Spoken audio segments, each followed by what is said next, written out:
গোলকগঞ্জৰ ভাৰত বাংলাদেশ সীমান্তৰ লক্ষীমাৰী কানুৰী আঞ্চলিক অবিভক্ত গোৱালপাৰা কোচ ৰাজবংশী ছাত্ৰ সন্থা আৰু ধুবুৰী জিলা অবিভক্ত গোৱালপাৰা কোচ ৰাজবংশী ছাত্ৰ সন্থাৰ উদ্যোগত ২৪তম বাৰ্ষিক শ্বহীদ দিৱস অনুষ্টুপীয়াকৈ পালন কৰে। উক্ত অনুষ্ঠানত অবিভক্ত গোৱালপাৰা কোচ ৰাজবংশী ছাত্ৰ সন্থাৰ পতাকা উত্তোলন, চিলাৰাই সেনা কোচ ৰাজবংশী মহিলা সমিতিৰ পতাকা উত্তোলন, বিশ্ব মহাবীৰ চিলাৰাইৰ প্ৰতিমূৰ্তিত মাল্যাৰ্পণ, শ্বহীদ বেদীত মাল্যাৰ্পণ, পদ্মশ্ৰী প্ৰতিমা বৰুৱা পাণ্ডেৰ প্ৰতিচ্ছবিত মাল্যাৰ্পণ, কমতৰত্ন অম্বিকাচৰণ চৌধুৰী দেৱৰ প্ৰতিচ্ছবিত মাল্যাৰ্পণ, ঠাকুৰ পঞ্চানন বৰ্মনৰ প্ৰতিচ্ছবিত মাল্যাৰ্পণ কৰে। ২৪তম শ্বহীদ দিৱস যিসকলে কোচ ৰাজবংশী জাতিৰ হকে প্ৰাণ আহুতি দিছিল, অবিভক্ত গোৱালপাৰা আক্ৰাছু ধুবুৰী জিলাৰ তৰফৰ পৰা আন্তৰিকভাৱে শ্ৰদ্ধাঞ্জলি নিবেদন কৰিলে। যিহেতু এইবাৰ সন্মিলনী মঞ্চৰ উদ্যোগত বঙাইগাঁও বাকৰি ভিটাক আক্ৰাছুৰ কাৰ্যালয়ত কেন্দ্ৰীয়ভাৱে ২৪তম শ্বহীদ দিৱস পালন কৰা হৈ আছে। কোচ ৰাজবংশীসকলৰ দীৰ্ঘদিনীয়া ঐতিহাসিক পৃথক কমতাপুৰ আৰু জনজাতিকৰণৰ দাবীত আন্দোলন কৰা আজি ৫০ বছৰ অতিক্ৰম কৰিলে।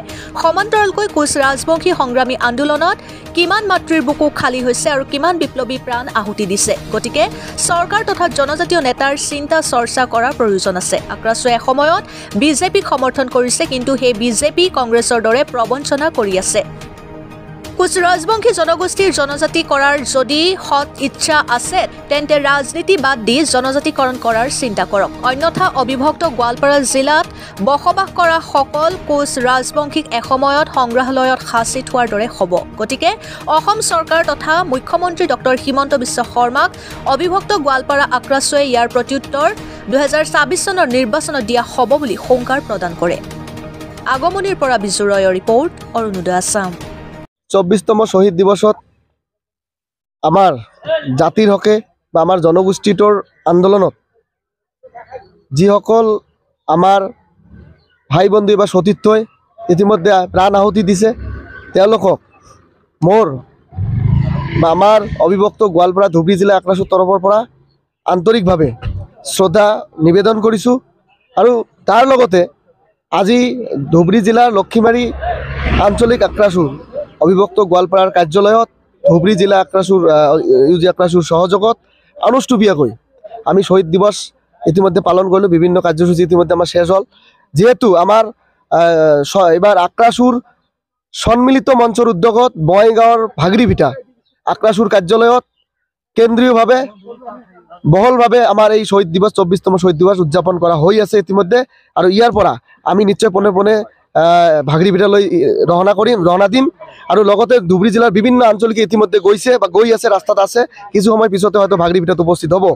গতিকে এই শ্বহীদ দিৱসৰ ওপৰত লক্ষ্য ৰাখি আমি এটা কথাই ক'ব বিচাৰিছোঁ যে আজি আক্ৰাছুৱে হওক বা কোচ ৰাজবংশী জনগোষ্ঠীৰ যি আন্দোলন, আজি পৃথক কমতাৰ জনজাতিকৰণৰ ক্ষেত্ৰতে হওক, আজি ৫০ বছৰৰ অতিক্ৰম কৰিছে, কিন্তু আচলতে কিমান মাতৃৰ আজি বুকু খালী হৈছে, আমাৰ কিমান সতীৰ্থই প্ৰাণ আহুতি দিছে। গতিকে চৰকাৰে বা আমাৰ জাতীয় যিসকল নেতা আছে তেওঁলোকেও চিন্তা কৰিব লাগে, চৰকাৰেও কিন্তু চিন্তা কৰাৰ নিশ্চয়কৈ প্ৰয়োজন আছে।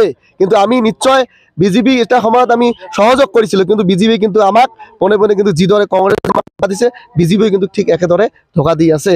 গতিকে অসমৰ মাননীয় মুখ্যমন্ত্ৰী ডক্টৰ হিমন্ত বিশ্ব শৰ্মা ডাঙৰীয়াক আমি অবিভক্ত গোৱালপাৰা আক্ৰাছুৱে ক'ব বিচাৰিছোঁ যে যদি এইবাৰ ২৬ চনৰ আগত সঁচাকৈ যদি কোচ ৰাজবংশী জনগোষ্ঠীটোক জনজাতিকৰণ কৰাৰ যদি সদ ইচ্ছা আছে, তেওঁলোকে ৰাজনীতিকৰণ বাদ দি আচলতে জনজাতিকৰণৰ কথা চিন্তা কৰক।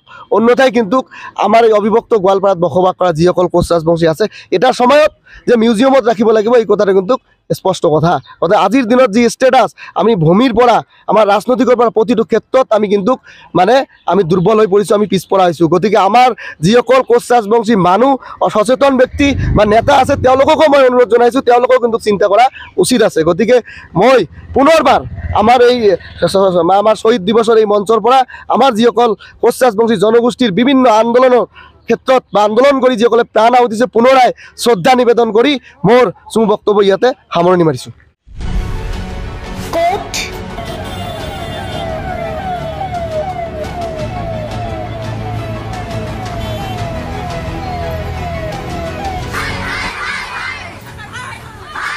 কিয়, কেনেকৈ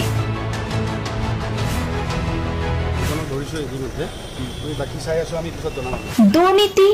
ৱাইফজনীয়ে কৈছে বোলে এওঁ মোৰ হাজবেণ্ড, আপুনি কোন হে ক'বলৈ এওঁ অবৈধ বুলি? অনিয়ম, ভ্ৰষ্টাচাৰ একো নায়কতাবাদ এতিয়াৰ পৰা আৰু নহ'ব আমি দিম সত্য বাতৰি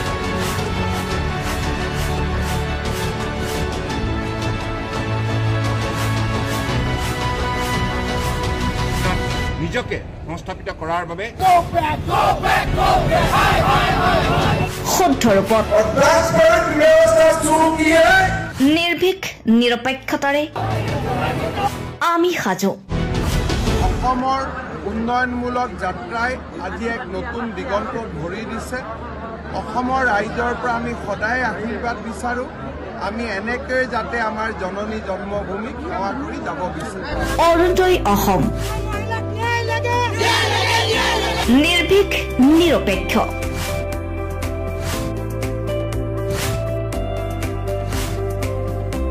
ৰাইজৰ বাবে ৰাইজৰ পক্ষত অৰুণোদয় অসম